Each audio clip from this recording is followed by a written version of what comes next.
스웨덴 여성 언어학자이자 환경운동가인 헬레나 노르베리 호지의 대표작 이름이 오래된 미래입니다. 오늘 설교 제목을 거기서 따왔습니다. 보통 제가 그렇게 하지 않는데 오늘은 좀 특별하게 그 제목을 잡았습니다. 헬레나는 1970년대 중반에 박사학위를 준비하기 위해서 언어학자니까요. 라다크 언어를 연구하기 위해 북부 인도 라다크 마을을 방문했습니다. 라다크는 작은 티베트라는 별명이 있는 마을로서 환경이 아주 척박했습니다. 대충 여러분들이 아실 겁니다. 여름에는 너무 덥고 겨울에는 영하 40도까지 내려갔습니다. 라다크 사람들은 무슨 우리처럼 이렇게 풍요롭지 못한 그러한 지리적 환경 속에서 살았는데 그들은 다른 세상 문명과의 접촉 없이 자신들의 고유한 전통에 따라 살았습니다.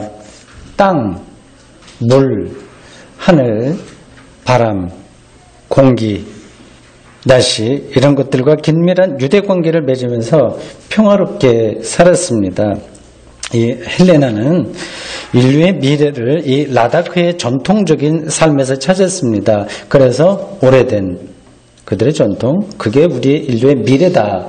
그런 뜻으로 책 제목을 정했습니다. 라다크가 이 헬레나에 의해서 서방 세계에 소개되면서 또 사람들이 밀려들게 되고 그래서 그 전통이 급속히 무너졌다고 합니다. 저는 라다크보다 더 오래된 전통을 여러분들에게 소개하려고 합니다. 그것은 바로 2000년 전 초기 기독교의 종말론적인 원형이라 할 전통입니다. 2000년 전 아주 까마득한 옛날인데 그것은 미래 종말에 일어날 그러한 세상을 향한 그 희망들이 거기에 있습니다. 오늘 설교 보면 사도행전 4장 32절에서 35절 이야기는 사도행전만이 아니라 성경 다른 데서도 찾아보기 힘든 그런 내용입니다. 초기 기독교 공동체의 아주 특별한 그 모습이 간략하게 서술되었습니다. 예수 믿는 사람들이 한 마음과 한 뜻이 되었다는 말로 시작됩니다. 한 마음과 한 뜻이라고 하는 것은 인격의 중심이 이렇게 서로 통했다, 하나가 되었다. 요즘 말로 하면 영적인 코드가 통했다는 뜻입니다. 그들은 자신들의 재물을 자신의 것으로 여기지 않았다고 합니다. 오늘 우리의 시각으로는 동의가 안 되죠. 일전 한 푼도 우리는 내 것을 양보할 생각 없이 현대사회가 돌아가고 있는데 그들은 자기 것을 자기 것으로 여기지 않았다고 합니다. 이런 구절에 근거해서 초기 기독교, 그 원시 기독교는 공산주의의 원행이다. 공산주의 원행이다. 칼 막스가 말하는 그 세계의 그 미래가 그 초기 기독교에서 왔다. 그런 말을 하기도 합니다. 오늘 본문에 이어지는 구절은 바나바가 자기의 밭을 팔아서 사도에게 가져왔다는 그런 이야기가 이어집니다. 그 뒷부분에 나오는 겁니다. 그리고 곧 이어지는 5장에는 아나니아와 삽비라 부부 이야기 나옵니다. 이 부부가 자기 재산을 팔아서 일부를 감춰두고 가져왔다가 그게 들통이 나서 돌연사 한다는 이야기입니다. 좀 복잡한 이상한 우리가 이해할 수 없는 이야기들이 거기에 같이 연결되어 있습니다. 오늘 본문에서 정작 중요한 것은 교회 구성원들 중에서 가난한 사람이 없었다고 하는 표현입니다. 34절과 35절 들어보십시오. 그 중에 가난한 사람이 없으니 이는 밭과 집 있는 자는 팔아 그 판 것의 값을 가져다가 사도들 앞에 두매 그들이 각 사람의 필요를 따라 나눠줌이라. 초기 기독교인들의 생활 수준은 별로 높지 않았습니다. 오히려 중간 이하에 가깝습니다. 노예들도 많이 들어왔다고 하고요. 예수님의 제자들도 되게 어부나 하급 공무원이었기 때문에 현재 우리 교인들 수준보다 훨씬 낮습니다. 부자들이 가끔 예수님을 찾아오긴 했습니다만은 예수님의 말씀을 듣고 이제 실망하고 돌아갔습니다. 그런데도 당시 교회에 가난한 사람이 없는 이유는 오늘 본문이 얘기하고 있는 대로 그 재산이 있는 사람들이 그걸 팔아서 필요에 따라서 교회에서 썼다고 하는 이유입니다. 이런 특성은 오늘 본문보다 앞에 나오는 사도행전 2장 44절과 45절에도 이미 보도되었습니다. 믿는 사람이 다 함께 있어 모든 물건을 서로 통용하고 또 재산과 소유를 팔아 각 사람의 필요를 따라 나눠주며 이렇게 되어 있습니다. 초기 기독교의 살아가는 모습이 두 군데 이렇게 사도행전에 나옵니다. 그래서 간략하고 전체 흐름에서는 여러분들이 놓치고 지나갈 만한 그런 내용입니다. 이 세상에 가난한 사람이 없어야 된다고 하는 전통 우리가 간절히 기다리죠.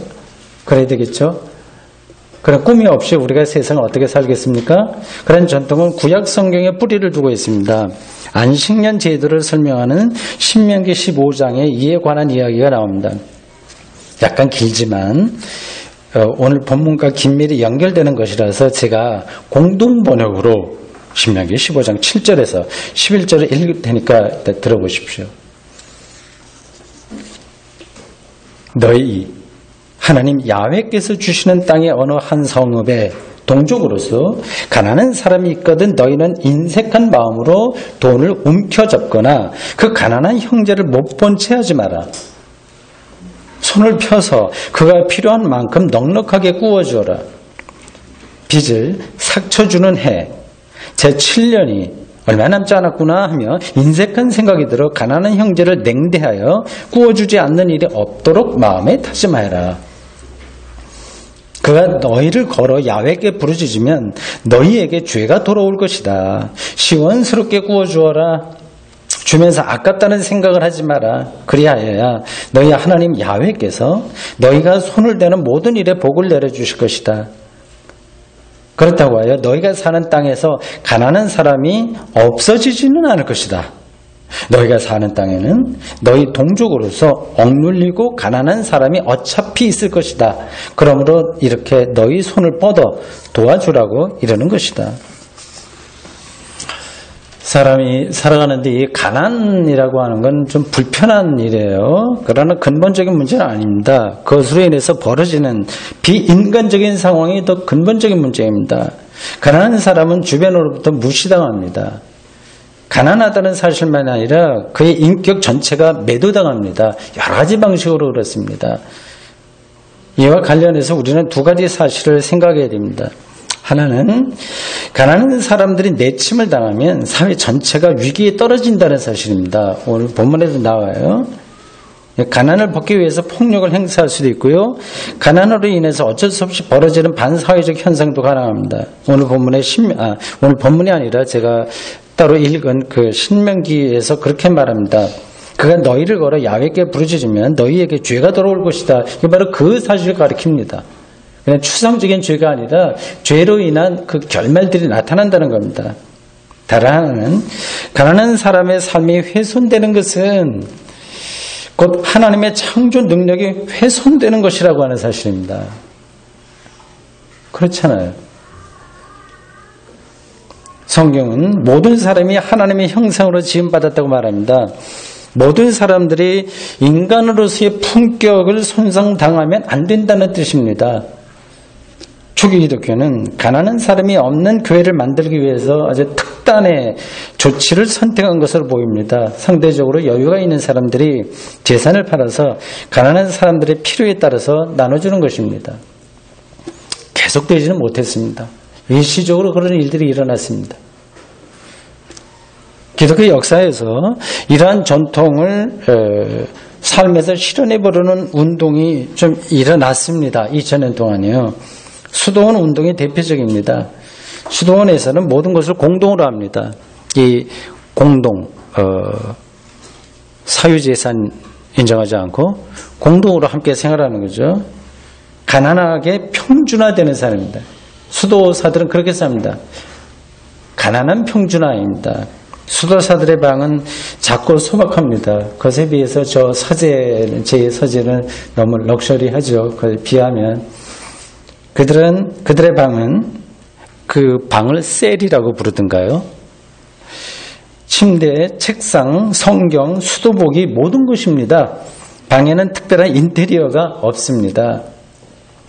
같은 시간에 일어나서 함께 기도하고 함께 식사하고 함께 노동하면서 하루를 보냅니다. 수도사가 되려면 출가를 해야 되니까 일반 기독교인들에게는 이게 현실적인 방식은 아닙니다. 수도원 외에도 크고 작은, 예를 들자면 부르드 호프 같은 공동체가 많았습니다. 우리 교인 중에서 그런 공동체에서 오랫동안 생활하다 나오신 분도 계십니다. 가족 단위로 참가하면서 같은 지역에서 생활하는 공동체도 있었습니다. 많은 경우에 공동체는 실패합니다. 그런 생활은 실패했습니다. 실패해도 한번 시도해 볼 만은 한 거겠죠. 사유재산 포기가 인간 본성과 충돌하는 것이기도 하고, 그리고 그렇게 긴밀한 관계, 같이 먹고 자고 공동으로 하기에는, 그렇게 하기에는 사람의 성격과 가치관이 너무 다르기 때문입니다. 우리에게 능력이 없는 거죠. 세속사회에서도 그런 운동이 일어나긴 했지만 모두 실패하고 말았습니다. 현대 역사에서 가장 대표적인 운동은 공산주의입니다. 그들은 말 그대로 사유재산을 인정하지 않고 모든 것을 공동으로 소유한다고 생각했어요. 능력만큼 일하고 필요한 것만큼 가져간다는 막스의 구호인데, 그래서 실제 삶에서 실현해 보려고 했습니다. 수도원 운동의 세속화라고 할 수 있습니다. 이념적으로 옳습니다. 앞에서 소개한 라다크의 전통에 이와 비슷합니다. 현실 역사에서 공산주의는 실패했습니다. 인간의 욕망을 간과했기 때문이겠죠. 공산주의와의 경쟁에서 승리했다고 자처하고 있는 이 자본주의 즉 시장주의 역시 인간다운 세상을 만드는 데 실패한 것은 마찬가지입니다. 우리가 지금 거기에 지금 들어가 있습니다. 오늘 우리는 거의 시장 만능주의 체제 아래서 각자 도생의 방식으로 살아갑니다. 이런 체제 아래서 교회는 자신들의 오래된 전통을 줄기차게 외쳐야 됩니다. 실현되든 안 되든지 외쳐야 됩니다. 가난한 사람이 없는 세상을 향해서 나아가야 된다는 사실을 선포해야 됩니다. 이것은 단순히 정치투쟁이 아니라 신앙적인 비전입니다. 생명의 본질에 대한 투명한 통찰을 통한 신앙 고백이자 기도입니다.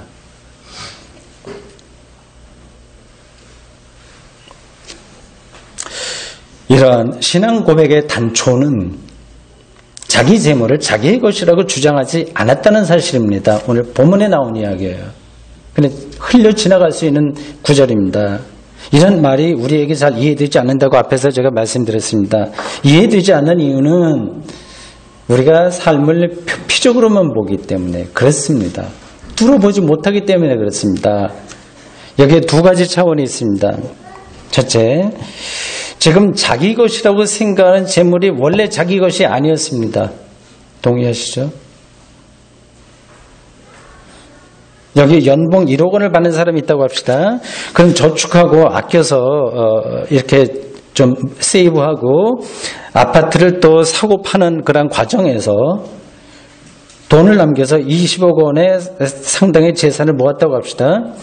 이 재산 형성 과정에 자신의 노력만 들어간 게 아니라 다른 사람의 노력도 다 거기에 들어가 있는 겁니다. 그걸 제가 일일이 설명하지 않겠습니다. 대학 교수라고 한다면 학생들이 있기 때문에 연봉을 받는 거죠. 사업가라고 한다면 사업에 관련된 여러 사람들의 노력이 있기에 노동자들의 노동이 있고 등등 돈을 모을 수 있는 겁니다. 농사 짓는 사람들도 마찬가지예요. 태양빛이 있어야 농사 짓죠. 물이 있어야 되고 박테리아를 비롯한 미생물이 도와주었기 때문에 농산물이 가능한 겁니다. 사람에게는 원래 자기 것이 하나도 없습니다. 우리 생명마저도 하나님의 선물인데 다른 것이야 더 말해 못하겠습니까? 상황이 이런데도 자기 재물을 자기 것이라고 주장하는 건 인간과 역사와 세상에 대한 착각이며 왜곡이고 고집입니다. 안 그렇게 생각하시나요? 둘째, 모든 재물은 결국 없어집니다. 중간에 없어지기도 하고 오래 가지고 있다가 없어지기도 하고요. 용케 좋아서 늙을 때까지 손에 쥐고 있다고 하더라도 죽으면 모든 것이 없어집니다. 이걸 다 알고 있어요. 자기 인생을 조금이라도 성찰하는 삶이라고 하면 다 하는 이야기입니다. 그래서 공술의 공수거라고 하지 않습니까? 그런데도 끝까지 우리가 고집스럽게 이게 내 거다 이렇게 거기에 집착하는 이유는 거기서 자기의 삶을 확인하기 때문에 그렇습니다. 이런 삶의 태도가 현재 대한민국 사람들에게는 다른 나라보다도 유달리 강합니다. 부끄럽지만. 그래서 흔히 말하듯이 경제 수준은 세계 12위, 3위, 하여튼 그 언저리에 있을 정도로 꽤나 높지만 삶의 질은 바닥으로 떨어져 있습니다. 저의 설교가 너무 이상적이어서 현실성이 떨어진다고 생각하는 분들도 있을 겁니다. 이 세상이 원래 이렇게 돼버렸는데 어떻게 하냐. 부의 지배를 받고 있으니 개인적으로 자신과 세상을 아무리 그래 성찰하고 신앙적으로 산다고 하더라도 역시 자기 재물 여기에 집착할 수밖에 없다고 말이죠. 일리가 있습니다. 제가 어떻게 그 현실을 부정하겠습니까? 공간복음 3군데에 똑같이 나오는 이야기가 있습니다. 어떤 사람이 예수님에게 와서 어떻게 하면 영생을 얻을 수 있겠습니까? 영생에 대한 질문을 했어요. 구원을 어떻게 얻냐고 하는 그 질문입니다. 예수님이 그 친구는 모범적인 친구였습니다. 어려서부터 율법을 잘 지켰습니다. 인정받는 친구였습니다. 네 재산을 팔아서 가난한 사람이 나눠주고 그리고 나를 따라라. 그러자 이 친구는 부자인 관계로 실망해서 돌아갔다고 합니다. 마태복음 19장, 마가복음 10장, 누가복음 18장 공간복음이 다 짚고 있는 이야기입니다. 이게 인간의 실상입니다. 저의 경우도 마찬가지입니다. 집과 통장을 다 가난한 사람에게 나눠주라고 하는 요구를 제가 받는다면 당황스러워할 겁니다. 옳긴 한데 이거 어떻게 하지? 그래 생각할 겁니다. 그리고 실제적으로 집은 저의 것이 아니라 집사람의 것이라서 제가 나눠줄 재산도 없긴 합니다. 그래도 적게나마 있는 것이라도 다 나눠주라고 하는 요구는 저에게 부담스럽습니다. 그럼에도 불구하고 분명한 것은 제가 지금 살고 있는 영천의 집과 적은 돈과 책 등등 그 모든 것을 저의 것이라고 생각하지 않는다는 사실입니다. 잠시 빌려서 살다가 때가 되면 다른 사람에게 넘어갈 겁니다. 그래서 그것이 미리 없어진다고 하더라도 그렇게 속상해할 건 하나도 없습니다. 저는 건강을 포함해서 최소한 재물에 매달리지 않으면 그것을 자기의 것으로 고집을 피우지 않으려고 합니다. 여러분도 저와 똑같이 세상을 생각하면서 살고 있으리라 생각합니다. 자기 재물을 자기의 것으로 고집을 피우지 않는다고 하는 생각은 그냥 주어지지 않습니다. 사람은 그냥 내버려두면 다른 데로 갑니다. 이게 안 돼요. 억지로 안 됩니다. 자기 성찰을 구도적으로 수행함으로써 어느 정도 생각을 정리할 수 있긴 하지만 실제 삶의 능력으로 자리를 잡으려면 더 근본적인 경험이 필요합니다. 원초적인 경험이 필요합니다. 오늘 본문 33절이 그 근본 경험을 말합니다. 생명의 원초성에 대한 경험을 가리킵니다. 사도들이 큰 권능으로 주 예수의 부활을 증언하니 우리가 큰 은혜를 받았더라. 예수 부활에 대한 증언을 들은 당시 회중들은 큰 은혜를 받았다고 합니다. 상투적인 표현이 아닙니다. 생명의 원형질을 그들이 깨달았다고 하는 이야기입니다. 생명은 재물로 구입할 수 있는 게 아닙니다. 경쟁력이 높아진다고 해서 얻을 수 있는 게 아닙니다. 이 세상의 것으로가 아니라 하나님의 은혜로만 얻을 수 있습니다.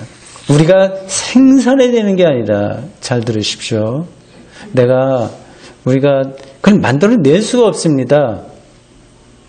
내가 마음 먹는다고 되는 게 아닙니다. 하나님이 선물로 주실 때만 받을 수 있습니다. 이 사실을 뚫어본다면 우리가 생산해내는 것, 우리가 돈벌이 하는 모든 게 다 생산해내는 겁니다. 그건 제가 아무 의미가 없다 그런 뜻으로 드리는 말씀이 아닙니다. 우리가 거기에 매달려 있기 때문에 문제인데요. 우리가 생산해내는 자기 재물을 자기의 것으로 그 사실을 뚫어본다면 이 사실을 알게 고집을 피우지 않을 겁니다. 너무나도 엄청난 선물을 받았다는 사실을 알기에 다른 게 필요 없게 되는 거죠. 다른 게 작아지는 거죠. 부활에 대한 증언을 듣고 은혜를 받았다는 말씀이 무슨 뜻인지 생각해 보십시오. 이를 이해하려면 제가 우리의 생명이 잠정적이라고 하는 것을 아주 실질적으로 꿰뚫어 봐야 됩니다.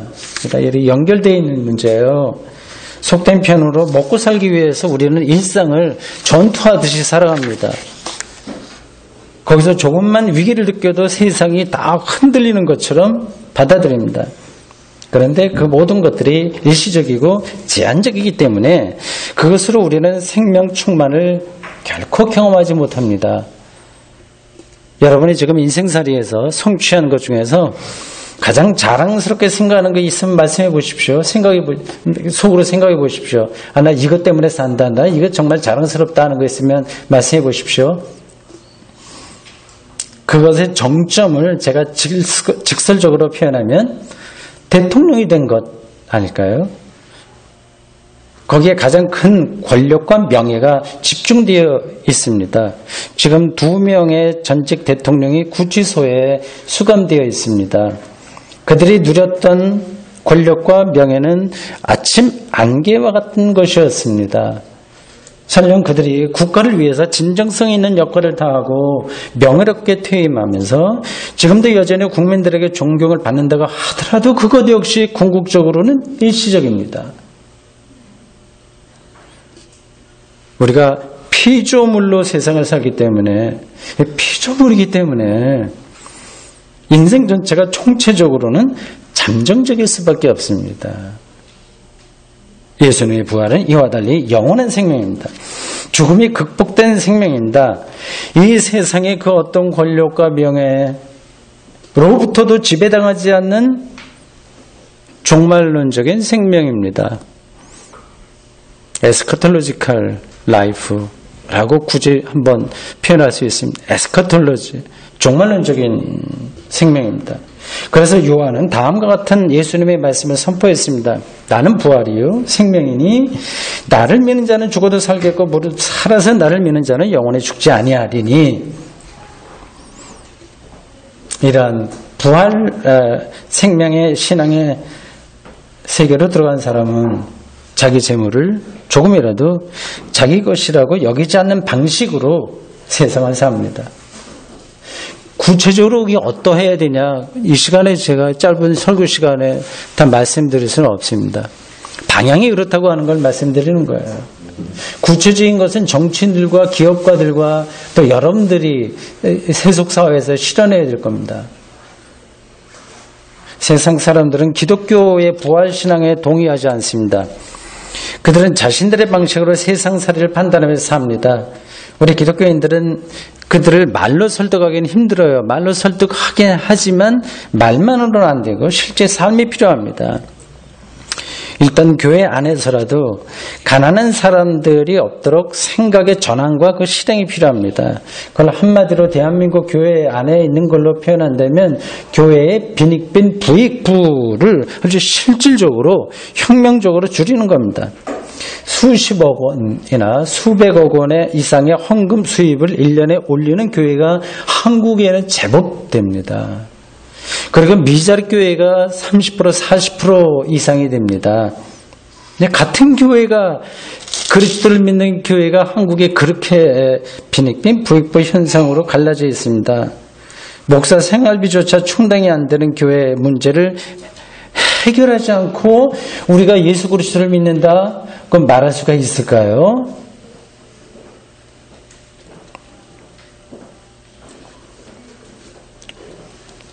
이러한 그러니까 아까 본문에 나와 있듯이 재산이 있는 사람이 그걸 팔아서 가난한 사람의 문제를 해결했다고 하는 건 그건 초기기독교 일시적으로 있었던 문제인데 계속되기가 힘듭니다. 이건 아주 근본적인 복지의 문제인데 이건 이제 교회가 세상과의 관계 속에서 교회가 세상의 말로가 아니라 실질적으로 이런 일을 좀 해야 된다는 말씀입니다. 그러니까 수십억, 수백억의 헌금 수입이 되는 교회가 한 반 정도를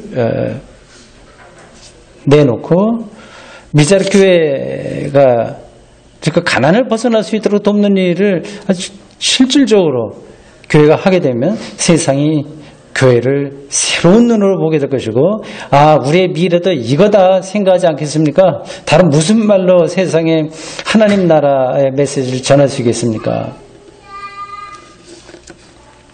사랑하는 성도 여러분, 우리는 2000년이나 오래된 이야기를 들었습니다. 초기 기독교인들은 한 마음과 한 뜻으로 자기 재물을 자기 것으로 여기지 않았고 결과적으로 교회에는 가난한 사람이 없게 되었다고 합니다.